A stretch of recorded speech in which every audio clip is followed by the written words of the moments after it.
Hello, and welcome to my podcast, Good Grief. My name is Dr. Christine Malone, and in this podcast, we talk about trauma, tragedy, and survival. In each episode, I will interview someone that has gone through grief in some way, and we will discuss the impact it has had on their life. By sharing these stories, we hope that others won't feel alone should they be going through similar situations. Enjoy.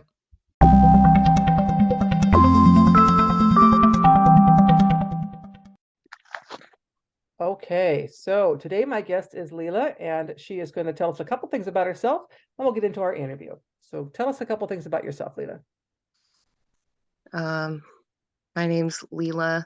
I live in Washington State. I work in the medical field, and in my spare time, I like to make music and write songs. Great, great. And I know we're going to post a link when this podcast is posted to your where our listeners can find your songs. As I mentioned to you before we started recording, I've listened to a few of them and I really like them. And I really can tell how they must be helpful to you in your healing process. So I know that your story is that you were married to someone who was emotionally manipulative or abusive. So tell us a little bit about what it was like to be in that type of relationship. Um, well, at first, things were good, and you know, some people talk about things like love bombing and everything being perfect, and you know, um, going on nice vacations, fancy dates, nothing but love.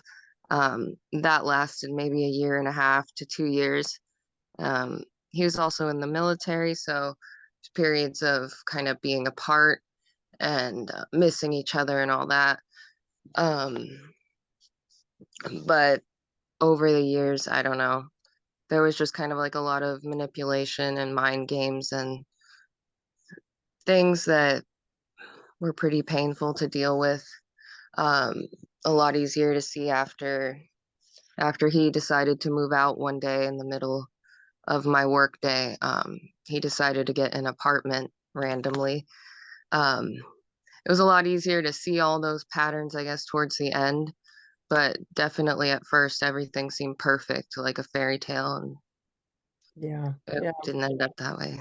yeah. No, I understand that. I've also been in a relationship with someone who things were really nice at first, and then they just gradually got worse. And after the fact, when I look back, I thought, how did I not see that, and how did I not notice that, and why didn't I end this sooner? Kind of thinking. So, he moved, and then I know he ended up taking his own life a couple years later. So he was living outside the state, and you hadn't seen him for a while. Is that right? Yeah, we hadn't even spoken for like almost an entire year. Okay. Uh, Yeah. and previously, he had, one of the most difficult things of being with him would be like the threats of suicide, Okay. if I left and things like that. And just, yeah, he just kind of never really wanted to get any help for himself. What I really wanted was both of us to get therapy. I had been in therapy almost our whole relationship, which is probably something that kept me a little kind of strong. Um, and I really, really wanted him to get some too, because I knew he was struggling. But um, the culture of the military and maybe some of his family, that's not really acceptable. And instead of getting help, seems like he just kind of lost himself in like substances and things like that. Kind of abusing a lot of random things, including alcohol, but anything he could get his hands on to just kind of numb the pain. And I think before he did end up dying, he had a couple days maybe of sobriety, and I don't know if the feelings got too much. Um, but this is just all kind of stuff I heard from his family because I hadn't been in contact with him at all. So was it from his family that you found out that he had passed? Was that who Yeah, his mom texted me saying, I hope you're happy, you selfish witch. with a broken heart emoji and a crying emoji. And I kind of knew when she said that, but it like kind of what she was referring to because she hadn't reached out to me in a long time. But I tried calling her, I tried calling him. His phone was off, and then I called his brother. I still had his brother's phone number, and I was like, I'm really sorry to bother you, but I got this messed up text message, and I just want to know if something happened. And then he told me. So have you talked to the mom at all since then? Yeah, she called me pretending. I mean, I felt like she was kind of pretending to apologize. Um, but in the same token, she gave me more details and then kind of blamed me more by saying that I was the biggest regret of his life was like leaving me. And I felt like that was just kind of an extra slap in the face.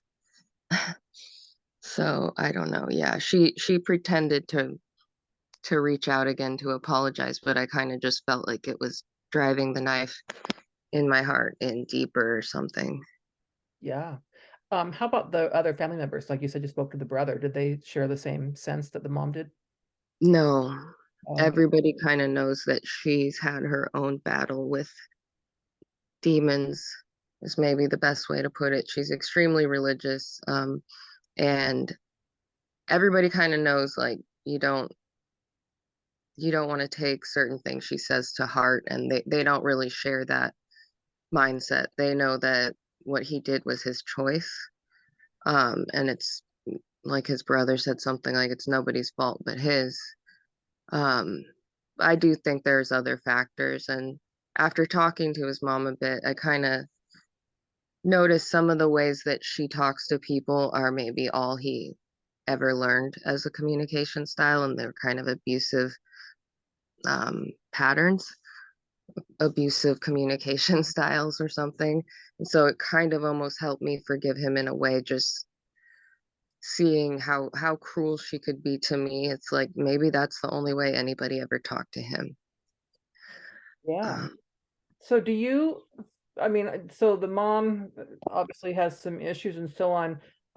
How did you feel when you heard he had taken his own life? I mean, you'd already been separate from him. You hadn't spoken to him in almost a year, but how did that impact you when you heard that he had gone, he'd taken his own life? I was devastated, but in a way, like I had mentally prepared for hearing something like that because of how often he would make me imagine him dying with the threats.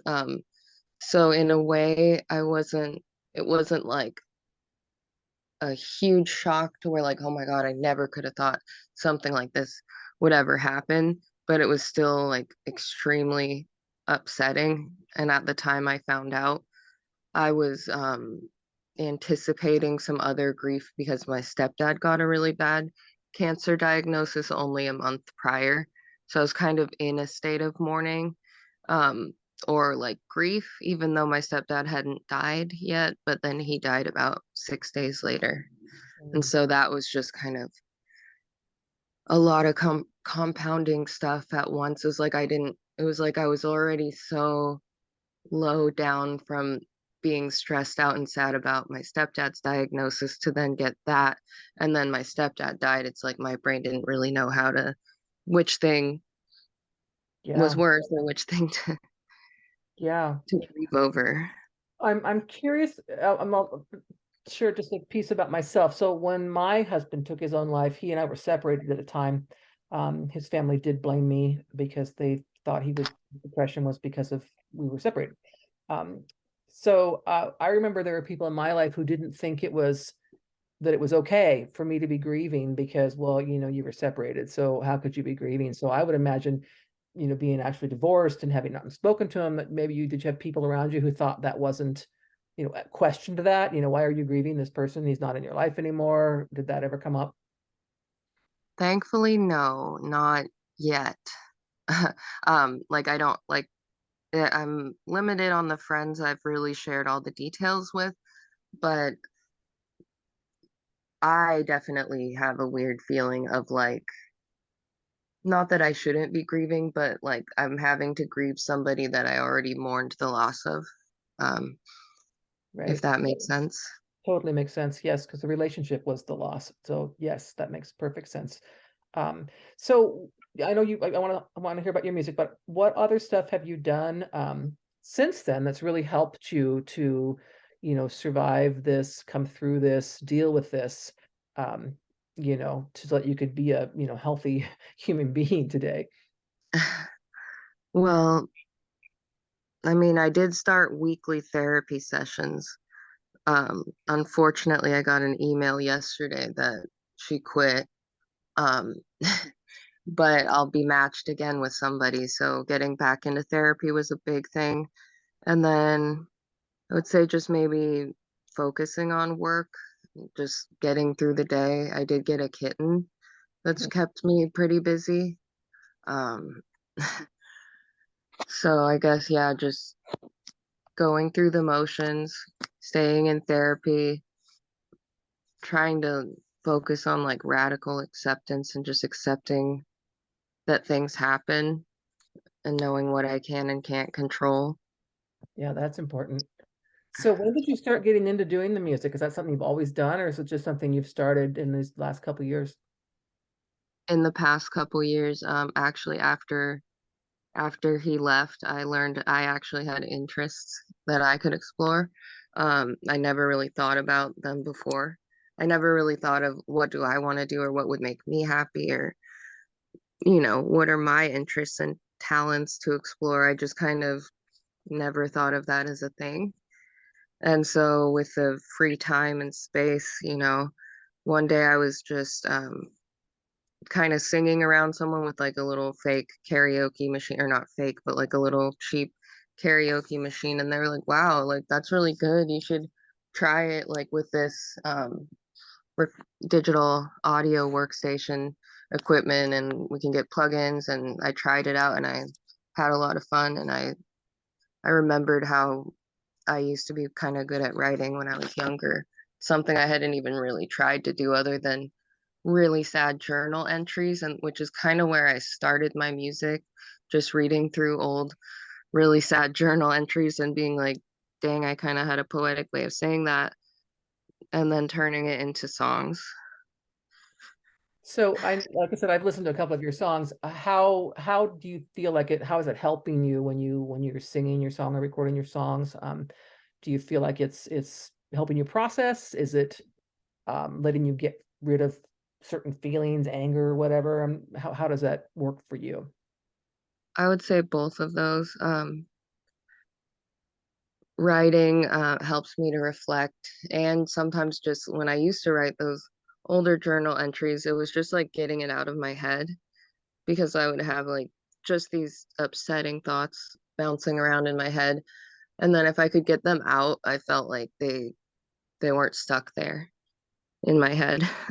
And so then later on I would read back and I'm like, wow, I was really going through some stuff.